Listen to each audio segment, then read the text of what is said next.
তেজপুৰৰ পৰা স্বামীৰ ভগ্নীৰ ঘৰত ফুৰিবলৈ আহি নিৰুদ্দেশ এগৰাকী বোৱাৰী। তেজপুৰৰ পৰা 15 দিন পূৰ্বে স্বামী আৰিফ উদ্দিন আহমেদসহ পত্নী সাবিনা বেগম আহিছিল আৰিফ উদ্দিন আহমেদৰ চামগুৰিস্থিত নিজৰ ভগ্নীৰ ঘৰলৈ। শুকুৰবাৰে পুৱা সাবিনা বেগম নামৰ বোৱাৰীগৰাকী দোকানলৈ গৈ নিৰুদ্দেশ হোৱা বুলি মন্তব্য স্বামীৰ। নিৰুদ্দেশ হোৱা সাবিনা বেগমক বিচাৰি হাবাথুৰি স্বামীৰ। উপায়হীন হৈ নিৰুদ্দেশ হোৱা বোৱাৰীগৰাকীক বিচাৰি চামগুৰিৰ আৰক্ষী থানাত এজাহাৰ দাখিল স্বামী আৰিফ উদ্দিন আহমেদৰ।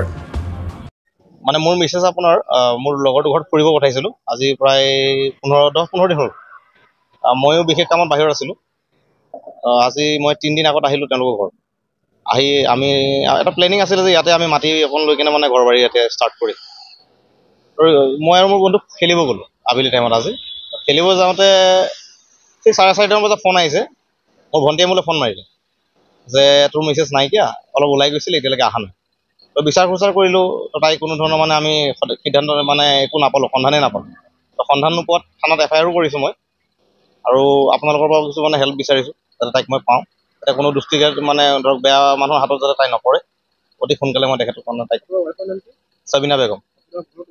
মোৰ প্ৰপাৰ হৈ গ'ল আপোনাৰ তেজপুৰ পৰুৱা। ইয়াত আপোনাৰ চামগুৰি আহিছিলোঁ ফুৰিবলৈ। হয়, তাৰপিছত নোহোৱা হ'ল। নাই তেনেকুৱা একো সম্পৰ্ক নাই কাৰো লগত। তেনেকুৱা একো ধৰক মানে বেয়া কেৰেক্টাৰৰ একো নাই।